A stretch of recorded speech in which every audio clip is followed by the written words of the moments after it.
Like, I don't feel like you'll always 100% all of the time feel like you're enough. It's like a process. I think it's like really recognising as well the story that you tell yourself. Like I was saying before, so often we can just not think that anything's wrong with us, or think like everyone has these low days, everyone thinks these things about themselves, and not think that we have like any ownership over changing that. But recognising the story that you tell yourself and the thoughts that come up in your head, and say for example, if you start to think, wow, like I'm really rejected by the people around me, you look for examples to like confirm that story that you have in your head, like thinking, oh my god, like I'm just not the lovable one, right? Okay, I've got this rejection over here, I'm not doing well in this job, this person's fallen out with me at the moment, and all of this is really like starting to build up that story. But if you can start to turn that around, then you can make it a positive place to be, like, oh, actually I have these amazing friendships, I'm loved so much here, I have control over myself here, and it starts to become a better place to be.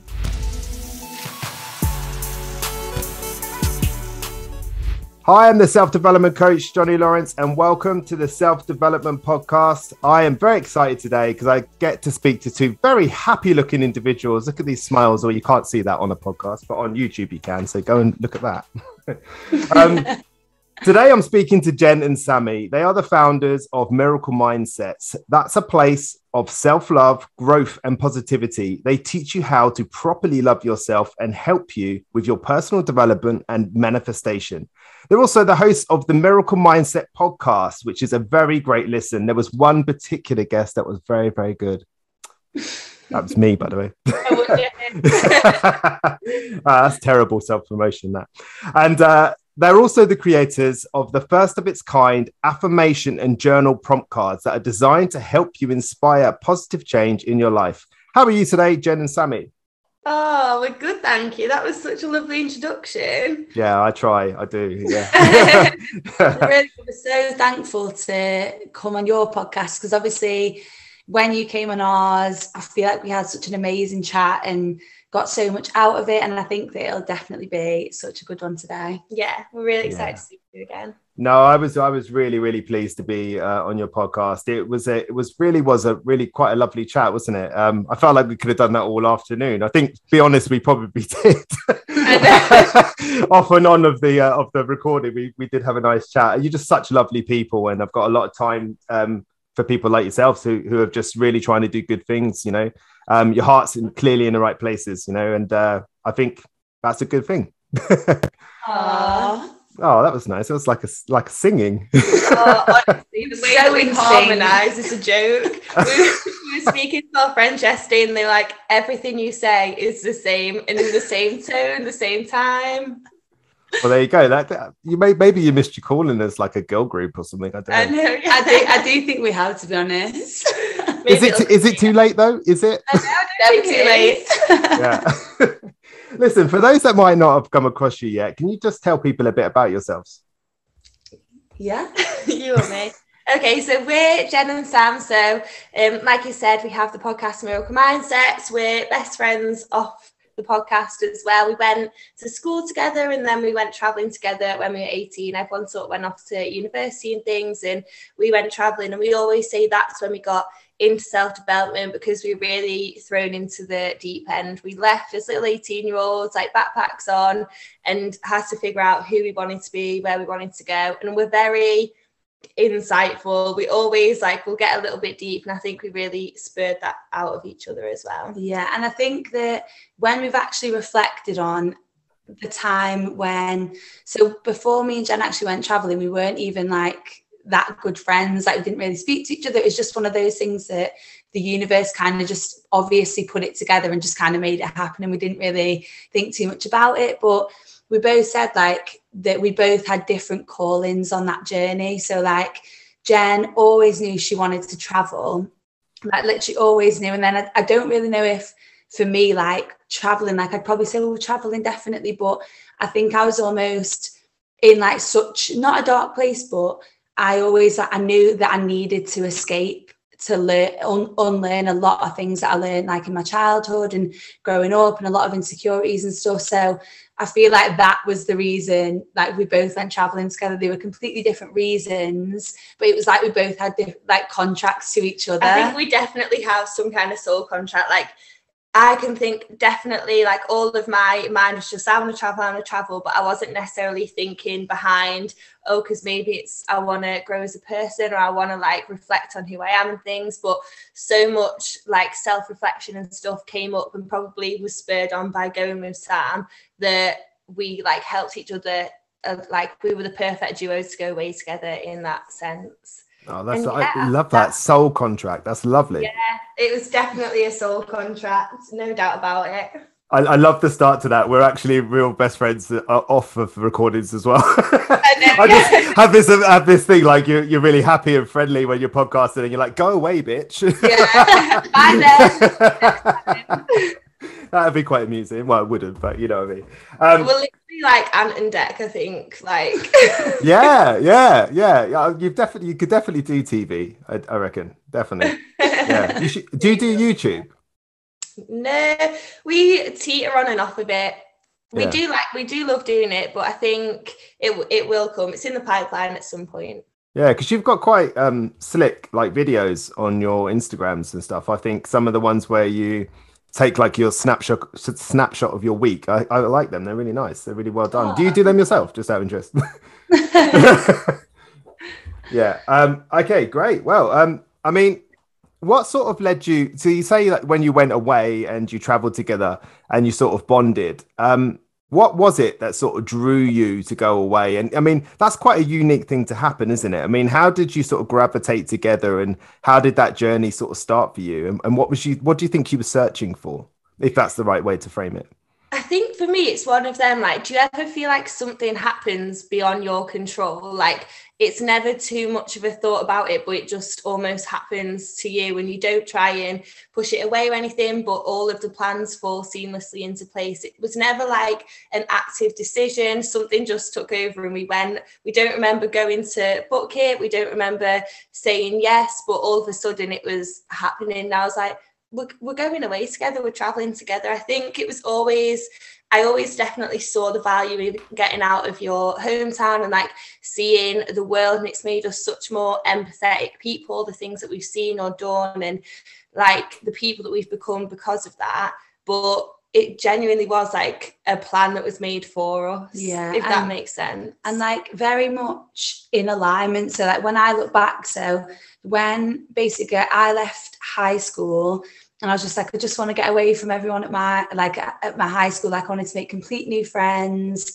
We both went to the same high school together. And so I left and went to a different high school. And I think that point for me genuinely was like the lowest point I've ever been, because I was just like, I was taking a pill that was just genuinely making me such an anxious person. And from that pill, like I gained like two or 3 stone. I had like cystic acne from it. Like genuinely, I just would never want to go into college. Like I'd hide behind the bus stop and genuinely not want to go in. Like I just honestly hated that time in my life. And I think my dad was so like frustrated at me and so sick of me. He was just like, right, you're not going that college anymore. I'm going to ring up and like get you back into your old college. And I was like, oh, like I don't even want to go there. Like I just have never been at that point. And I think like obviously I was being pushed to go back to the college that Jen was in. So my dad rang up and was like, I think she really needs to come back. Like she's not happy. Like she's literally missing school. She's just in a really bad place. And they were like, no, it's too late. Like we're already too far gone into the year. And then he ended up like just kept pushing for it. And then I ended up going back to the college that like me and Jen were in. And then we ended up sitting next to each other in English, and things started to that's when I really fell into personal development, because I just hit such a low point that I just had nothing else to do other than to start working on myself. So like I got off that pill and I started to like get really comfortable with the life at college, and that's genuinely where I started to build myself up a little bit. And then obviously sat next to Jen, and I did start to feel better mentally. And then obviously we left. And I think if I look back on it, it's just such divine timing. Like the universe will always put you in places where either like you need to learn from or you need to heal, really. Yeah, I mean, there's so much there actually. I wonder about.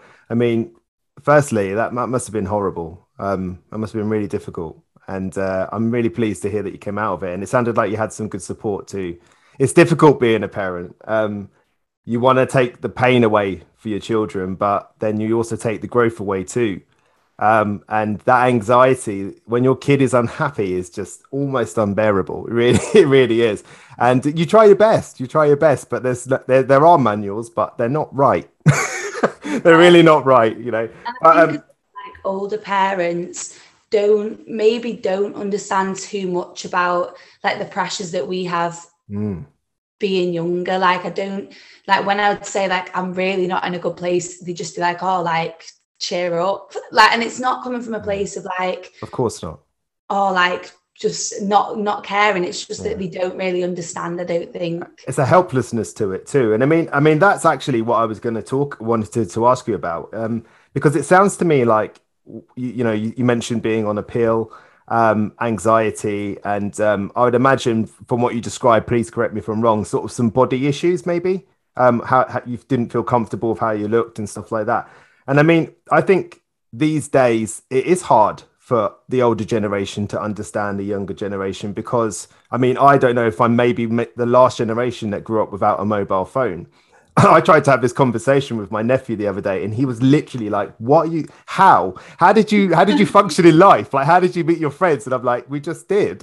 We just knew where each other were. We knew each other's habits. We knew that if they wasn't at the park, they'd be at this place or they'd be at that place. And we routinely had all the phone numbers of phone boxes all scattered around. Yeah, it was just the way it was. But it sounds to me like the big change for you, and again, correct me if I'm wrong, was sort of taking ownership almost. Yeah, taking ownership and saying like, this is hard, but I need to do something. I mean, tell me about that. I think really, like, I just remember so I used to work at Starbucks, and obviously it was when like I literally had like cystic acne, like my face was more like spots than it was skin. So like when I was serving people and stuff, like I just genuinely kept hiding in the back, and I'd come home and I'd be saying to my mum and dad like, oh, like I'm literally disgusting, and they just kept getting so frustrated because like it's just all you do is moan and things like that. So I think then after that, like I literally remember sitting in here just sobbing, like I'm just so not happy. And then God, I'm getting emotional. But yeah, sorry, I don't know why. No, don't apologize. I'm sorry to upset you. It's such a good thing to be able to recognize when you're not in a good place, and like be able to say to people, even if you're not getting that support that you think back, to be able to say it yourself and be like, I'm not in a good place at the moment. And then maybe if you're not getting support from somebody else, like you did, look online. Or yeah, I think a big thing that I've noticed like around people around me is when you can't physically say like I'm not in a good place at the moment, or admit it to yourself, so much like damage can be done by not recognizing that for yourself. You can be like, no, I'm fine, people have it worse than me, and what the problems that you're going through aren't recognized. So even if you didn't feel like you were getting that support from your mum or dad or something, to be able to vocalize it is such a starting point. Definitely. Like I think that's what I mean. Sorry, I literally remember being sat in here and I just started like, I used to go on Pinterest quite a lot, and then I seen like self-love journal prompts, so like get to know yourself a little bit more. So I literally used to sit in here and like I wouldn't even journal, I'd just do it on a webcam and I'd talk to myself, because I feel like that's one of my ways of actually like processing things is to actually get my camera out and be filming and be talking to myself through it rather than journaling. And that's one of my like different ways of handling it. But I started basically learning a little bit more about myself, and then I went onto YouTube, and I literally remember there was like 3 accounts that I started to watch, and there was this woman who was talking about loving herself despite all of her flaws and stuff. And then I think it was just then, like, I think it got given to me as a way to be like, you need to start building yourself back up. So I started doing like affirmations. This was in college and stuff. And even when I was absolutely so drunk, because that would be a place that would trigger me a lot. Like we'd all go out, obviously being 18 and stuff. And it was the body issues that had come up, and like a boy that I'd fancy wouldn't like me. And that used to all just trigger me so much. But I remember being literally in the toilets drunk, like, I am enough, I am worthy. And I do think that was a turning point for me, like getting to that place and being in such a low mindset. And then actually I didn't really have my parents as much as like for support. So I did just do it off my own back, really. But it's just like I was saying before, alignment. Like for some reason, I went onto Pinterest and started looking up this stuff, and the right YouTubes came to me, and then that's when I literally started like working on myself properly. I'm sorry for upsetting you, by the way. honestly, I don't know why I really got emotional. No, well, it's an emotional thing to talk about. A lack of risk of upsetting you again. You start to think about how sad that person was, and you have that empathy for them, and that's a good thing, I think, and it's reasonable to be upset around that. I think it's an upsetting thing to think about by the sound of it. Yeah. But I mean, I have this sort of like this notion that as human beings, we have these feelings, we have these emotions. And actually, the problems often come from when we start thinking about the emotions. I often say to people, we can think our emotions into a problem.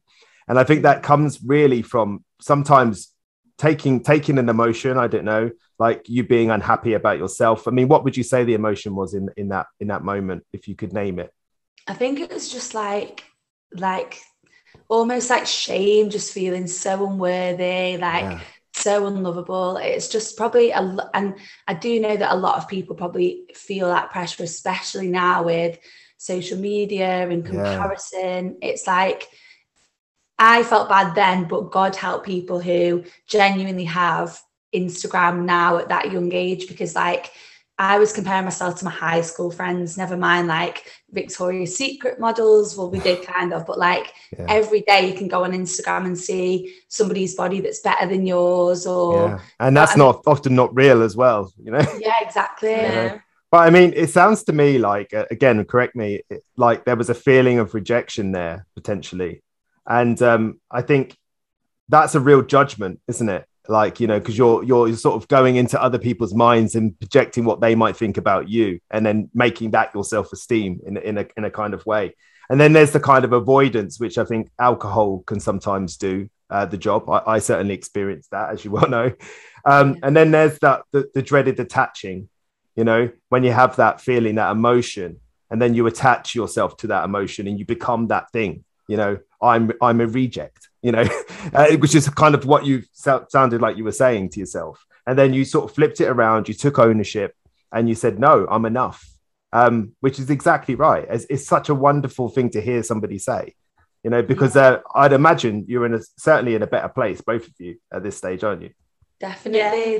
We talk about when we first, and I do think when, like, I don't feel like you'll always 100% all of the time feel like you're enough, like you can work on it and you can get into a better headspace, but there'll still be things that will come up and chip away at you, and you've got to work on them. That's why it's like a process. I think it's like really recognizing as well the story that you tell yourself. Like I was saying before, so often we can just not think that anything's wrong with us, or think like everyone has these low days, everyone thinks these things about themselves, and not think that we have like any ownership over changing that. But recognizing the story that you tell yourself and the thoughts that come up in your head. And I was speaking to somebody yesterday who's like just gone through a breakup, and they lost their mum when they were younger, and like I was saying to him, a lot of things will probably come up over the next few months that you might not have associated like you with, but journaling and putting down different thoughts that come up in your head to recognize these patterns of things that you tell yourself will be so helpful, so that you can start to make that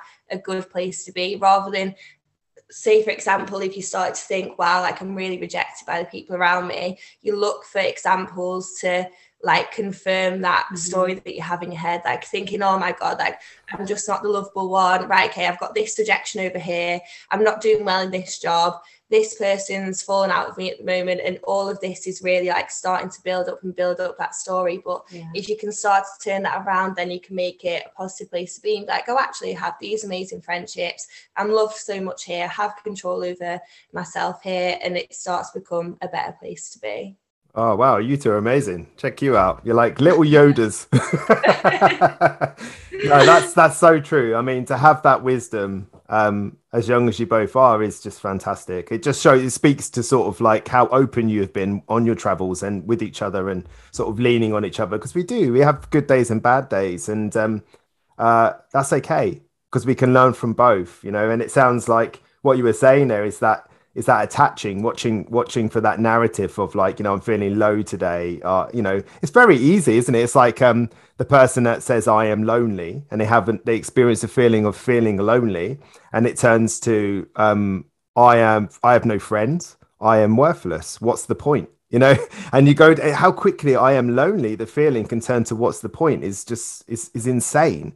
So it's about staying on top of that, as you say, and just sort of not being mindful of the stories that you're telling yourself so that you don't buy into them too much. Because sometimes, I mean, I know I've experienced it. I've had like the most awful day, and I've gone to sleep thinking, what's the point? You know, I hate everything. And then I wake up in the morning going, wow, what was that about? It's just, and it can happen like that, can it? It's like, honestly, we say this all the time, but your mind can be your best friend or your worst enemy. And so quickly, like it'll go from, we give an example of, we can think we've got the best friendship ever, and your mind will be like, I'll be like, Jen is my best mate ever, and then she might do something and suddenly your mind goes really fearful and you're like, oh God, how could she do this to me? And like from one spectrum to the other, it can shift so quickly, and it's because your mind just is constantly looking to keep you safe. So anything that seems fearful, or maybe they're doing something that maybe when you were younger was something that used to trigger you, so your mind straight away flips the script. And I think that it's about working with your mind as well, and talking to your inner child a little bit. Like if something comes up for me that makes me feel triggered, I need to speak to that person inside, because they're running the show at that point. Like the fear comes up and the fear starts talking, and it's like, oh no, not this again. But with awareness comes the ability to change and the ability to shift the narrative again. But it does take awareness, I think. It's funny as well, because like you say, that person, that inner child starts to come up and like start to run the show. And as uncomfortable as all of those feelings were that inner child had, it's a familiar place to be. So it does take over. You like start to act irrationally, or start to act out how your current self and like self-progressed person would not act, but like the inner child and the person that's been there for longer and these emotions are stronger, it does take over. Yeah, it's your early training, isn't it, in a way? And it's like that will always be there, and it's like it's unrealistic to think you can ever get away from it, because it's part of who you are. It's sort of built the walls that create the person. I feel like Jen's going to have some questions for you later. She's like, what did I do? she sort of gave you a little side eye, like, wait, we didn't talk about this. The only example I can just use because you're here. I mean, that brings me on to the next question. I mean, how did you come to form Miracle Mindsets? Can you tell us about that? Yeah, of course. So, like I say, over us traveling together and us really like having these conversations all the time is when we started to work on ourselves. Obviously, you had already started, so you introduced that to me. Only really when we were traveling. I think I was the person that didn't want to admit that I was maybe feeling a little bit low, or didn't want to admit this story to myself and think that it be true and that it is running the show. So like insecurities or confidence things, or like maybe issues with family and like, or like detachment from that, I didn't want to admit to myself. So that's when we both really got into it and started to question each other more. And like at first I was literally like, oh, like batting it away a little bit, like, don't ask me these things, I don't want to admit these things, I don't want to talk about it. I'm a very like guarded person, and I still am, like, to an extent, yeah, but I know how to turn it off and to open up more.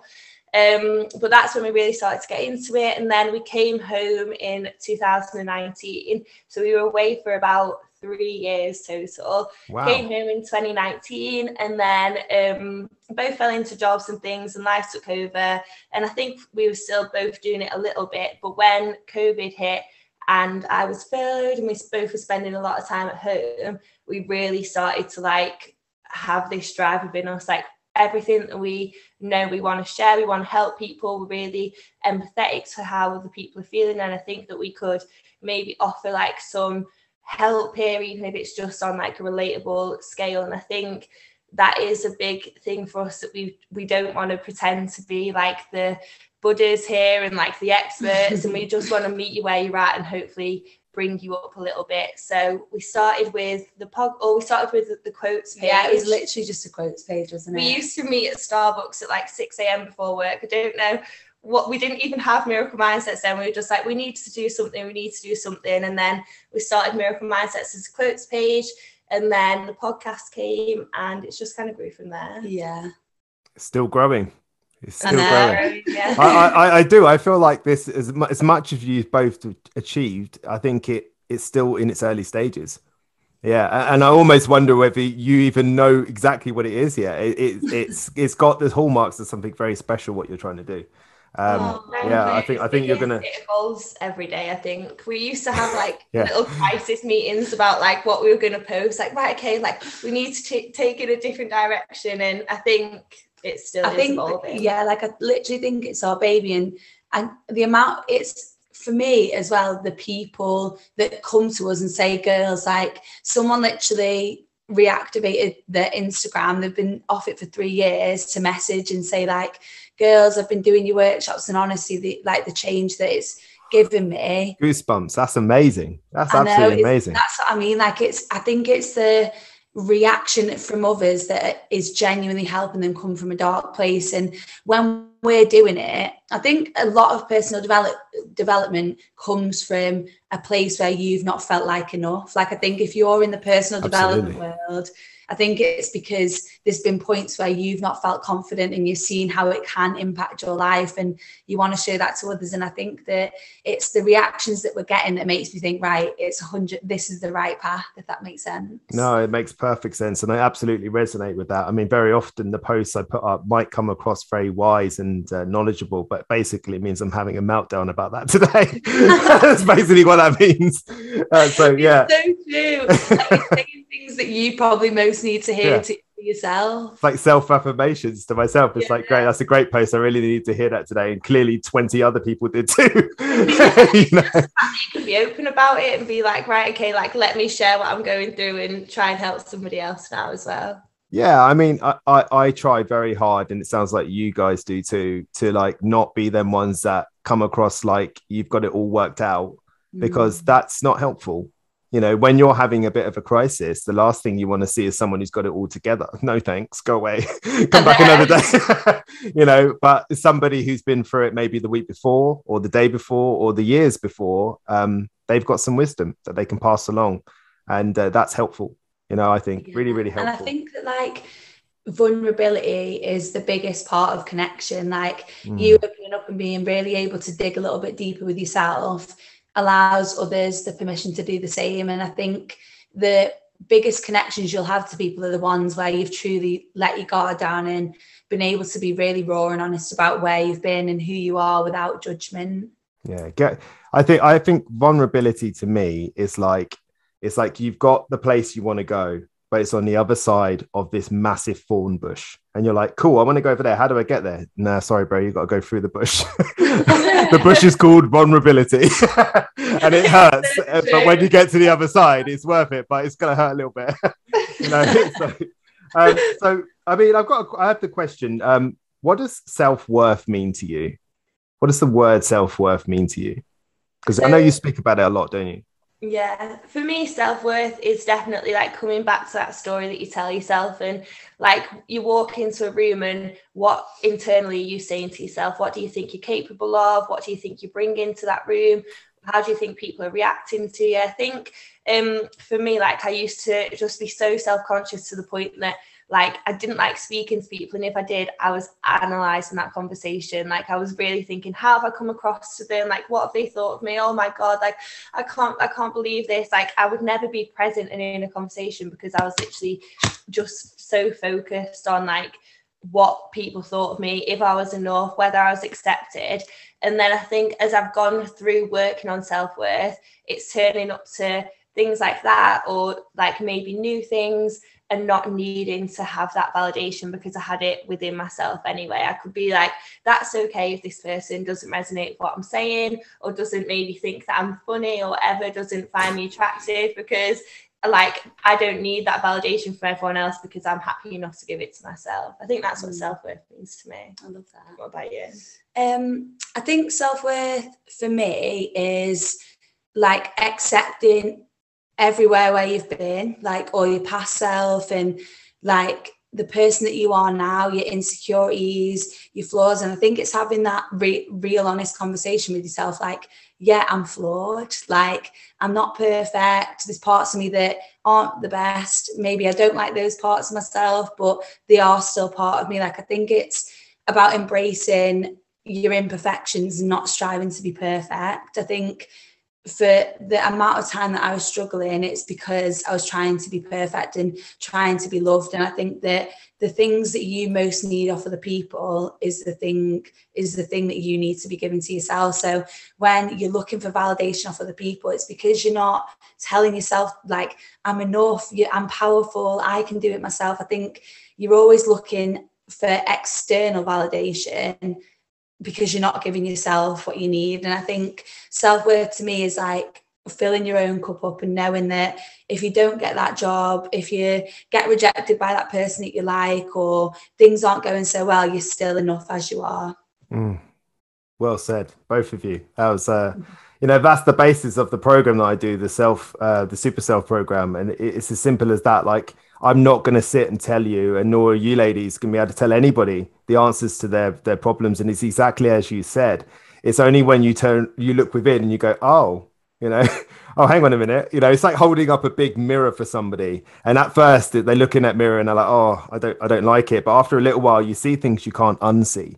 And you're like, well, hang on a minute, that kind of makes sense. And then you start to learn about yourself. But it's a really scary thing to do at the beginning. And that's why I think it's important that people like yourselves and me can sit there and hold that space for people. It's like I saw a quote the other day about flowers don't compete with each other, they just grow. And I just thought that's so true. They don't.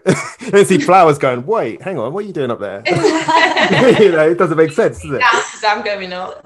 Yeah, get out of here. I'm going to start digging away at your roots. There are people that do that. Yeah. What does self-worth mean to you? Do you know what? I knew you were going to ask me that. I saw it in your eyes. Self-worth to me, I think it's about knowing that you do your best. And that is enough. All you can do is your best. And your best fluctuates all the time. It's on a sliding scale. Some days my best is amazing and it feels amazing. Some days my best is okay. and I accept them all. It's being able to accept yourself no matter however you show up. Just be compassionate, I think like we've all spoken there a lot about perfectionism as well, and like what a curse that can be. Like, I think the perfectionist in you, like the computer in you or something, will sometimes come out and be like, you could have done better though. Oh yeah, so you did these things this week, but look at what, like you say, look at what the person next to me has done, or look at what more I could have done. And it's recognizing that that's not always like the healthiest place to be in for your mindset, or like for your mental health, to think like that you can always do more. I made like these people happy, or these people laughed today, but like that person in the corner didn't like me, or that person didn't think that I did a very good job at work or something. But thinking like, that's okay, that's not on me, that's fine, I've shown up, I've been the best I can be, and that's enough. I mean, I think if we took the word perfection and we replaced it with lesson, I think it would be much more valuable to us, because I think if we do our best, but it's not perfect, wonderful. Why wasn't it perfect, or why wasn't it how we wanted it to be? We'll learn that lesson for next time, But I think the world just promotes perfection, because perfection sells. If I can tell you that you're almost perfect, but if I sell you this pencil, you'll be perfect, you'll buy the pencil, and you'll pay a lot of money for the pencil because it will make you perfect, only to find actually we've realized that it's not just the pencil, you also need these glasses too, and it's the way the world works, and it's a shame. And it's like, I think people like yourselves have got off that train, and you're like, now you're trying to make everyone else wake up to it too and go, no, come on, you are enough, keep trying your hardest, it's enough. It's always going to be enough, because it's all it can be, isn't it? Show up as you are now. Like, I can think of so many situations that I've held myself back from because I've not thought that I was ready yet. But like, or I'm not the best me that could do that yet, so I won't do it. But it's like showing up as you are at the moment. Yeah, I mean, look at your podcast. I know certainly for me, I listened to my first episode a little while ago and I was like, cringe. That was, you know, if I known how bad it was, I would never have put that out. but I did, but I got started, you know, and now things are much better than they were then. And hopefully in a year's time, they'll be much better than they are now, just like yourselves. I mean, I can see by both of your faces, like, yeah, we've done that. Yeah. I think a big thing that I always say is like perfectionism and like doing and achievement is just such a big one now. And even in the wellness industry, like it's when we're doing our research and stuff, it's like a $4 billion industry. It's huge. Yeah.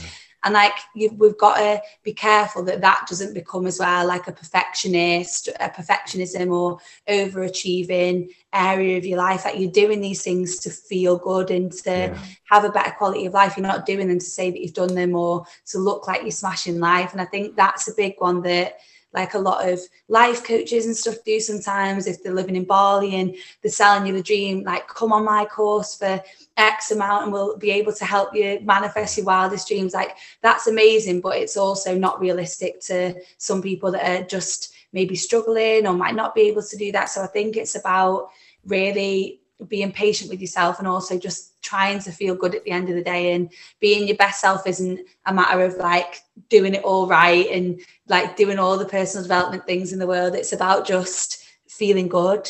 Yeah, I mean, what you two have been through, you've kind of been your own life coaches to each other. You know, you've held that space for each other whilst you're feeling vulnerable, whilst you're not feeling strong. And I don't want to use the word weak because I don't like that word, but you know, there are times where you feel that way. And it's so lovely that you've got each other's back, you know, that you're able to say, it's all right, I got you. Don't worry. You can cry, you can feel all these emotions and I'm here. That's good.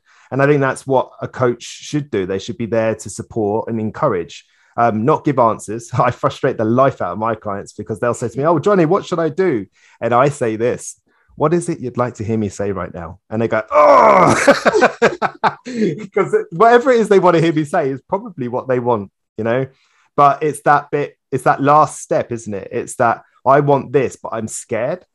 I am scared. I'm scared of what will happen. And that's mostly what I think is the problem. Some people think they fail at things or they don't achieve things quite the way they'd like to because they're not good enough or they're in some way flawed. But actually, it's not that. It's usually because they're scared of succeeding. Because if they do succeed, what does that mean? Well, that drives up all this anxiety. I don't like it. I'm just not going to do it, you know, which is much easier, which is procrastination, really, in a nutshell. But I mean, how can people discover their self-worth and keep it? How can they discover their self-worth? I was trying to read that question. It did not work. I think it's definitely accepting all the different parts of you that maybe you don't want to admit to or you don't want to associate with yourself. I think like thinking, oh, like maybe I'm not the best person, or like maybe those things that you've been thinking about that you don't like about yourself, maybe confronting them and really starting to work with them rather than holding them against someone at a distance. I remember going to a few therapy sessions, and at first it started off as like an almost experiment for miracle mindsets, and I wanted to like learn from it and learn from that like process. And then I sat there and I was having to say these things to this woman that I didn't want to say to myself, like things about my family or things about the way that I felt about myself. And I was like, this is like literally stuck in my throat. Like, I don't want to say it. I don't want to admit it. I don't want it to be me because I don't want to be that person. I have such a different version in my head of where I want to be and who I am compared to this person that's saying these things and how that person feels. But as I said it and like started to more be able to associate, okay, maybe that is how I feel, maybe that is the relationship that I have, or maybe that is the way that I've been brought up or something, then you can start to accept the whole person as you are and be like, right, okay, even if that is me, I'm still enough, I'm still worthy, and really confronting you as a whole rather than just you that you want to be in this ideal that you have of yourself.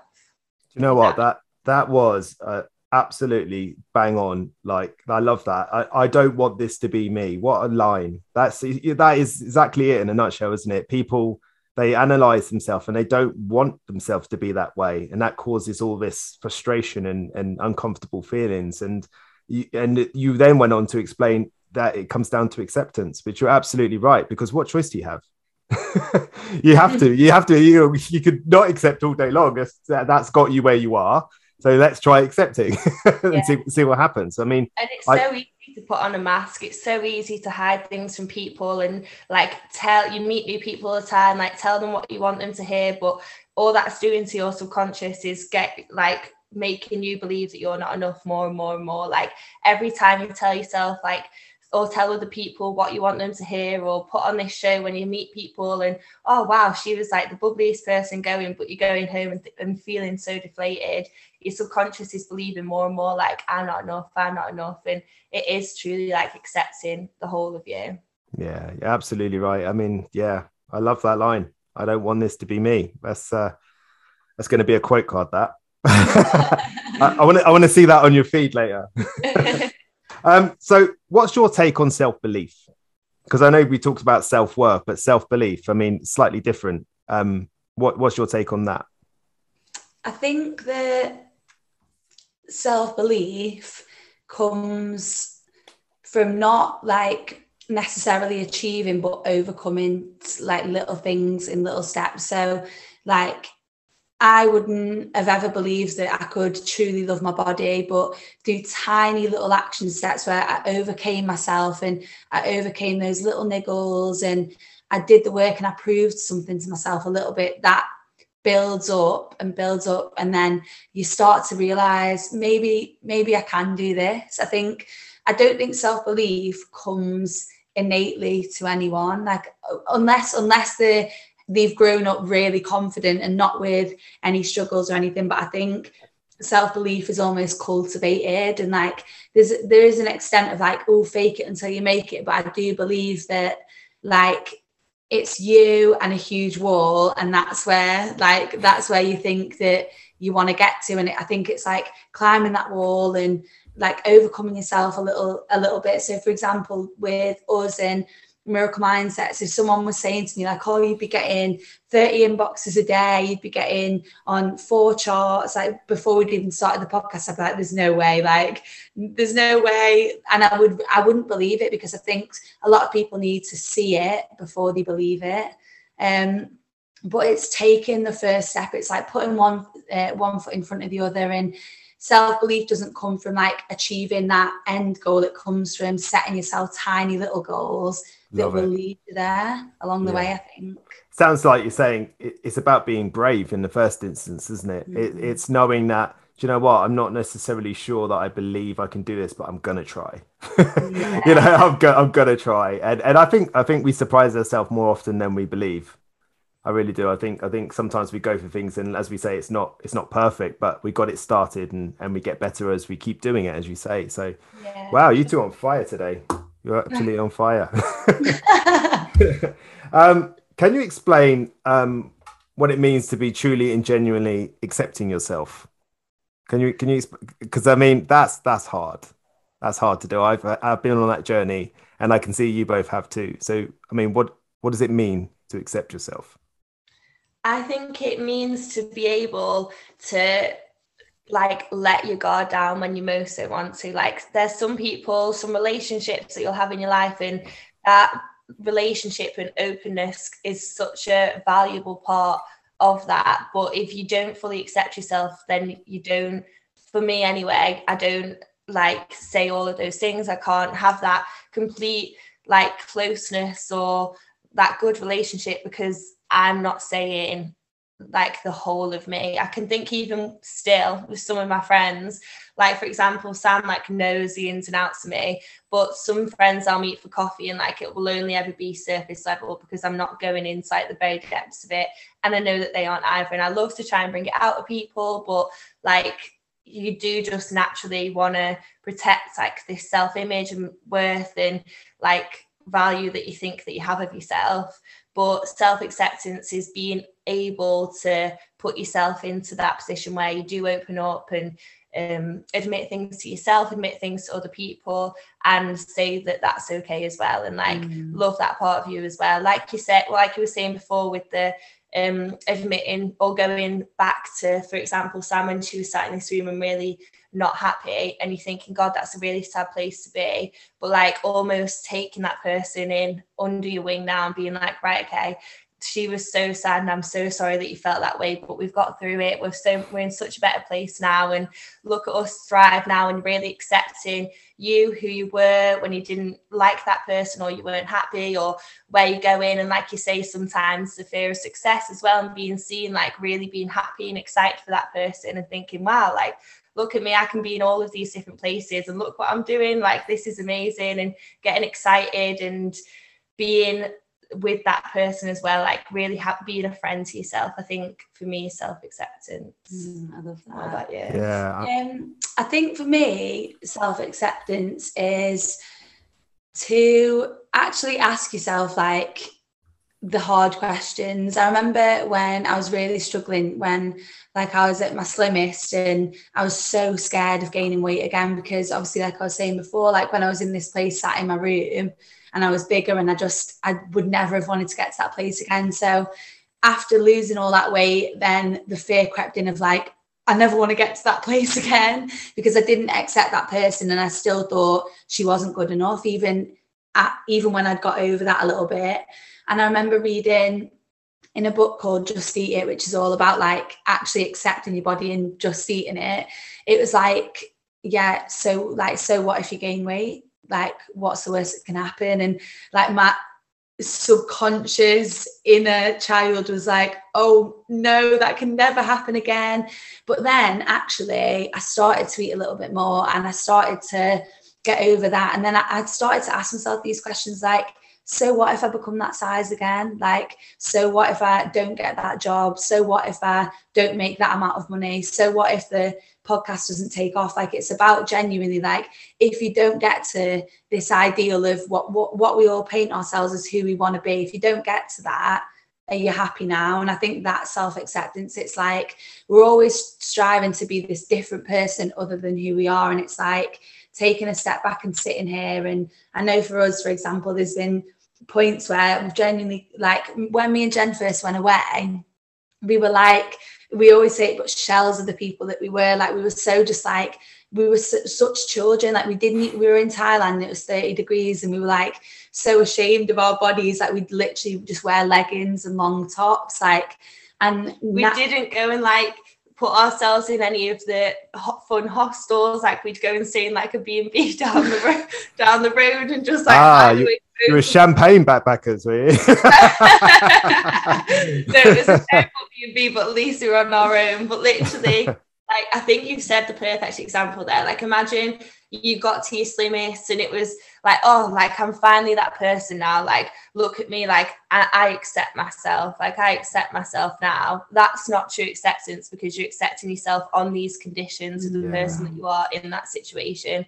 True whole self-acceptance is accepting yourself and your core being and your soul of who you are, regardless of these different situations or like different variables that can happen along the way. And like, I think like I've seen how far we've both came, like even with Jen, when what you were saying before, like the almost social anxiety of she'd come away from a situation and say like, God, like how did I act, or what did I say? And now we both leave situations, and Jen said to me before, like, I actually love the person that I am now. And you can see the difference that like we're actually thriving. We're not just trying to make our way and question if we're good enough. Like, we're making our space now. Like, we're happy to fill a room with like confidence and positivity, because I'd rather do that and inspire someone else to do the same than shy away from it and think, oh God, what if? I think we both now, there's still obviously work to do, and we still have demons that we do still need to face, and things will always come up. I don't think that you ever get to a place where you're completely accepting 100% of the time, but I think that we're happy. And like, if something will come up, we'll have that awareness to be like, that's not true. And you can almost come at it from a best friend perspective, like, oh, like I didn't act that good in that situation, but what's it teaching me? Do you know what I mean? It's like, it's taking that pressure off yourself to be perfect and love who you are now, I think. It sounds to me like you two have become demon slayers, man. Well done. You're like, I've still got demons to face. Demons are hiding, trust me. Do you know what?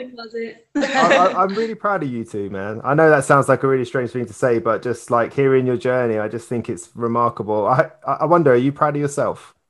Oh, that's so kind. Thank you.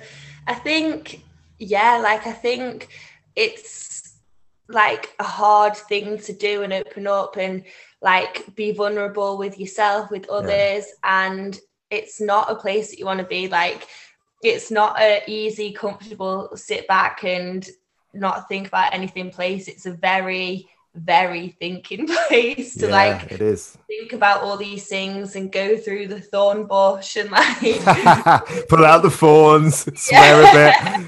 I noticed you avoided the question though. Are you proud of yourself, both of you? I am really. Jen's proper avoided. She's like, oh. There's a little bit of her dying inside of that. I think, you should be very proud of yourself. Thank you so much. I think genuinely, when like even before, it's funny because you can tell what's healed and what's not been healed or what's not been addressed. And I know, for example, I don't really think I've spoke about like that situation even on my podcast. Like, so I think when stuff like that comes up, it just does like there's an instant in your way, like, oh my God, as if that I ever went through that. Or I can picture times where you said things to me that has just been so horrible and like we'd genuinely be sobbing. And I think that it shows you like it's still in there. Like for you to ask me such a simple question and me to literally start crying, it shows that like that person and that feeling and what you went through is still valid and still within you. So like we all need to actually do the work. Like I think it can be fluffed up so much and we say, oh, say your affirmations and do this, but the deep healing is like feeling everything and letting yourself feel the trauma and feel those times when you didn't feel like enough, and not to the point where you're feeling it and you're thinking, oh God, I'm getting back to that place again, or oh God, I don't want to feel this, but actually feeling it to be like, I deserve to feel like I deserve for this to come up and be healed. It's a hard question that.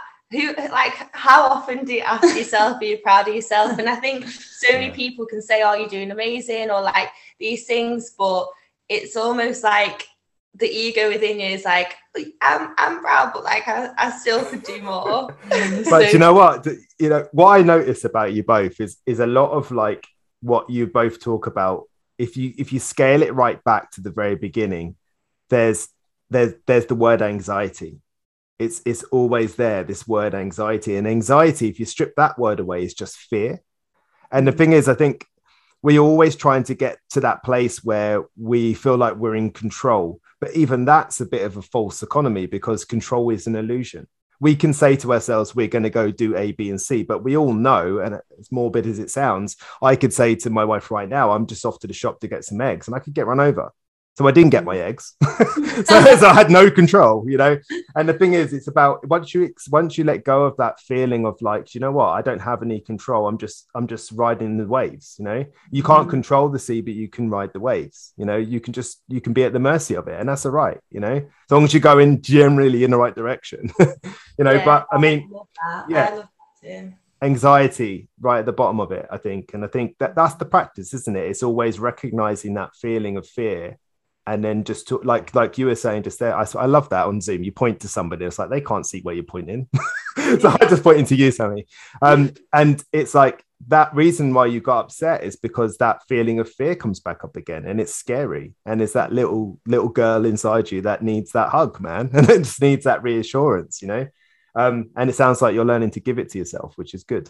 Definitely. Really, really good. What you were saying about control then is so true. Like I think we all think what I was saying before, if we do X, Y, and Z, we'll be okay, or we'll be thriving, or we'll be successful. But I think the biggest shift you can have is when you actually think like, I haven't got any control and I'm okay with that. And I think so many more opportunities and the right things will fall onto your lap if you don't fill your mind up with to-dos and should-dos, because your mind is so full of, I need to do this and this to be where I need to be. Don't let any of like the actual universal like magic happen. You're not letting things fall into place effortlessly and to meet the right people because you think you've got it all figured out, but none of us have it all figured out. And so it is about riding the wave, really. Yeah, well, it's like we were talking about at the beginning. It's about giving our best. All we can do is have our best intentions. What do we intend to do? This is what we intend to do,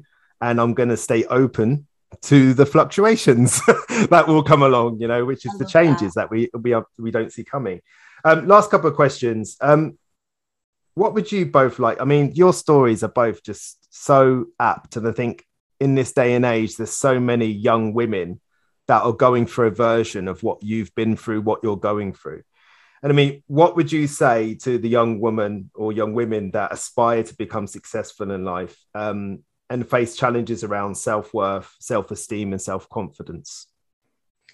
I would say you can be so much more than you ever thought that you could be. Like when you're younger, like you don't know where you're going and you act on like the beliefs that you have at that moment in time and don't know that those things can change or the things that are going to happen to you. And I think like you say, ride the wave, keep going through and believe in like the bigger opportunity, the better feelings, the like healthier perspective of yourself, and just believe that it can be so much better than you think currently it could be. Lovely. I think if you're trying to be successful and like doing the work and everything, I think success is so different to everyone. So I think that you need to make sure that the success that you want is because it's genuinely good for you and it's not what you think other people think is success and you're going off other people's timelines. Like I think so many people mistake success and actually what they're meant to be doing. Like I know, for example, when I was struggling with my weight and stuff and like I got really slim, I wanted to be a personal trainer and start this fitness page coming from a massive place of fear, and like so many people were commenting on my body saying it looked amazing at this point when I was at the lowest, that I thought, oh god, like this is what I'm meant to be doing, this is where I feel validated, but it actually wasn't where I wanted to be. So even if it looked successful, it isn't successful. So I think like finding out your own success is where you feel most like alive and feel good. And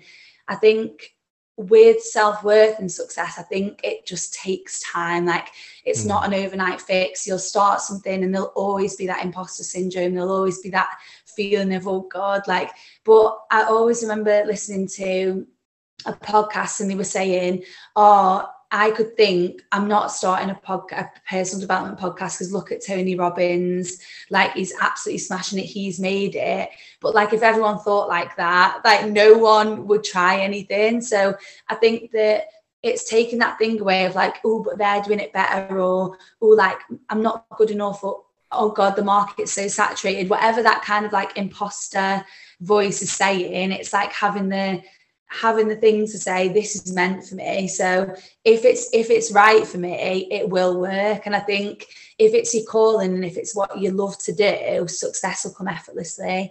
And it's about doing the work for the self-worth. It's about saying the things that you need to hear and talking to yourself and giving yourself that pep talk if you need it. But it's just a constant conversation with yourself, isn't it? It's like, shut up, no, stop talking like that, you can do it. If anyone sees you doing that in the supermarket, you might end up getting yourself into trouble. But I mean, you're so right. I mean, so I heard a saying the other day. I was on a sales thing, and they were saying people don't buy knowledge; they buy people. So it's not about the knowledge that we have, because that can be found in any book, that can be found on YouTube, that can be found anywhere on the internet, I'm sure. But it's how we translate it. It's how we put it across. And I think the way that you ladies do it, I think is just wonderful, because it speaks directly to the right people that need to hear it. And the reason I asked that question is because I've been in the industry of coaching for coming up to almost 20 years, and I've seen so many females of all different ages that are always that little girl that just doesn't feel enough. And I think it's just really, really important to me and clearly to you that message gets across. And I think that you guys are doing a really good job, really are. It also sounds like at the beginning you were talking about like your value driven purpose. I think once it detaches from your values, like you were saying about thinking you wanted to be a PT, there felt like it sounds like there was a feeling of responsibility almost on that front, but it wasn't aligned with your values, was it? So no, which is, I just think it's remarkable that you both recognize these things in yourselves. So, I don't say it in a patronizing way, but like at such a young age, I mean, when I was your age, I still didn't have a clue. I'm still making so many mistakes on a regular. So I think it's amazing, really do. I think value driven purpose is such like an amazing way to look at where you want to go. It's such an overwhelming place to be in, to not know where you want to go, and everything happens so fast. You have to make decisions about where you want to go so fast to be this successful person, whatever that means to you. But bringing it back to your values and what success looks like personally to you is one of the most helpful things I think you can do. You know, I aspire to be successful in one way or another, but and it's slow, but it's slow because I won't compromise my values. I mean, I could compromise my values and probably have double the followers and double the podcast listening and all that sort of stuff, but I just don't want to do that. You know, I don't want to do that. And it will happen slowly. And the people that need to hear the messages will hear the messages from us both. You know, we're all saying the same stuff, really. We want people to feel better. We want people to aspire to be more, you know.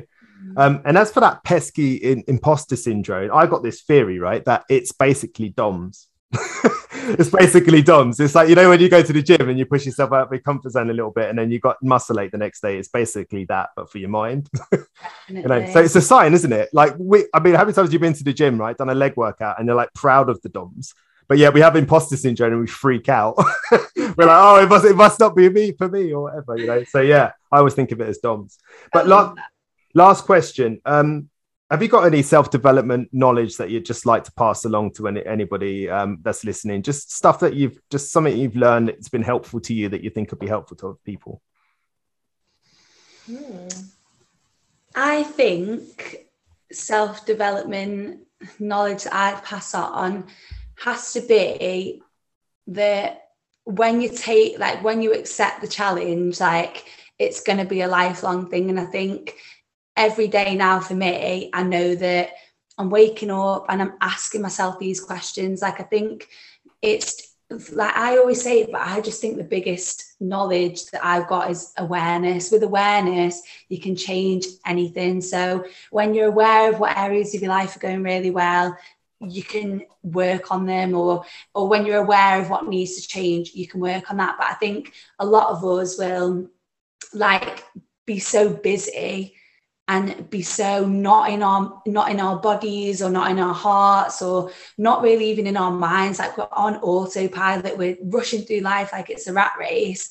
And it's only when you get the awareness of like, this isn't serving me anymore, or this belief, I don't think it's doing well for me, or this relationship has gone past its sell-by date, whatever it might be, with awareness comes change. And I think that slowing down and maybe not filling your schedule up so much, and really having that time to meditate on things and reflect on your life, and take yourself on a trip where you're not bombarded by people's opinions and expectations, and really figure out who you are. I think that's the biggest knowledge that I've got, because I think with awareness and with slowing down, you can really see which parts of your life aren't aligned to who you really want to be. Yeah, I think we talk a lot about like your wellness toolbox. So accepting that, like, maybe I'll go through things where I'm feeling really anxious, or feeling really knocked on my confidence or something, or I'm just having a low time, but knowing yourself enough to come back to what makes you feel good, not what makes the person on Instagram feel good, what they're showing off, but getting really your toolbox of, right, okay, I'm going to come back to myself and I'm going to journal out these questions, or I'm going to go for a walk, or I'm going to go and speak to this person and really open up, or whatever it is, whatever it looks like to you, knowing your wellness toolbox to come back to, and just having your backpack with you. I love it. Absolutely love it. I mean, it's just like you're saying there, like, self-development is not called self-completion. It's called self-development. It never stops. once you're on it, you're on it. So do whatever you need to do before you get on it, because you've got a commitment. I love it. Listen, it's been absolutely wonderful talking to you both today.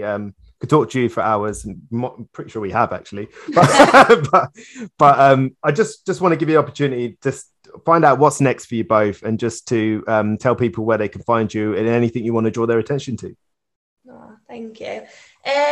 So yeah, what's next for us is the podcast is obviously still going. So we have Miracle Mindsets, the podcast, and I think it changes all the time, doesn't it? But we want to just really spread our message and give people those tools to do what they want to do. So maybe through products, we have obviously our affirmation and journal prompt cards at the moment, which can be used like as a morning routine or something. Just tell us about that actually, because that's really intriguing.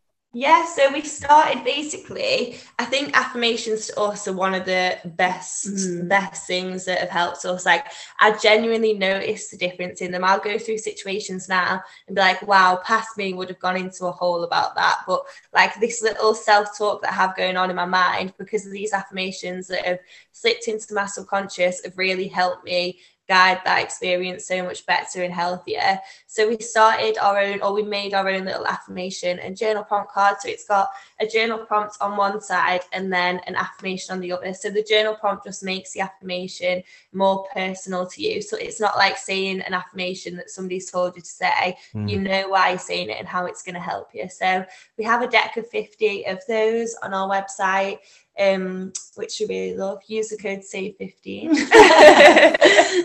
But you are right, because like I've just got them all around my room, but like there's one that's like everything's working out best case scenario, and like when you said that to yourself enough, like you might be rejected from a job, or you might not feel like things are working, but it's like the universe is working for me, everything's working out best case scenario. And I do think just telling yourself what you need to hear is just such a big one. So that's why we created them. And I think, do you know, we say like some things are just out of your control, like you becoming a coach has just happened. I think the biggest thing with that is like we didn't even know it was happening. We were so in the flow, and then they just came, didn't they?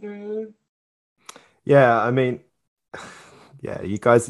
I find it funny because it's like people find it so easy to believe in limiting beliefs, don't they? But you say affirmation and they roll their eyes, and it's like, well, you've believed you're not good enough for 10 years, but yeah, I tell you to say you're good enough and you roll your eyes. It's a crazy concept. We're always looking to that negative, aren't we, I suppose? But they sound amazing. They sound like a great gift. I mean, is it Mother's Day coming up, isn't it?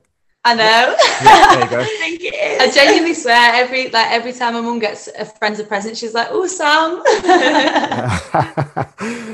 Do you want to tell people where they can find you, like your Instagrams and all that? Yeah, of course. So website. Our Instagram is Miracle Mindsets. We've got our website, which is just the same, and yeah, we're exploring TikTok. I don't know how. We don't know how to navigate it. It's a minefield. I don't know what's going on there. Yeah, it's very just. It's a thing. It's obviously a thing. Like employers are now asking, like, do you have TikTok experience and stuff? So it's obviously so up and coming, but we're just like absolute beginners. So not that yet, but yeah, everything's just Miracle Mindsets. But thank you so much, Johnny, for having us on. Honestly, like, love talking to you, and even your wisdom as well is amazing. Wisdom. Yeah, all that wisdom has battle scars attached to it, unfortunately, but I think that's the only way you get wisdom, isn't it?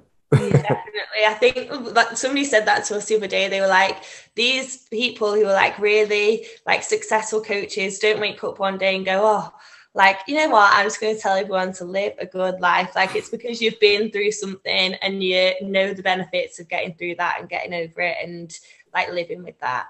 Yeah, and I think that's what I noticed about you both as well. You know, the reason why you can be empathetic is because you know what it's like to feel that way, and you know what's helpful to hear and what isn't. You know, and sometimes saying nothing and doing nothing is doing something. You know, and it's about understanding that sometimes no one needs to hear your voice; they just need to know that you're there, man, and that's enough. I think sometimes, and I think that's what you're doing for a lot of people. So. Well done. Yeah. So thank you so much for this, and I look forward to speaking to you again soon. I know. Thank you. Bye.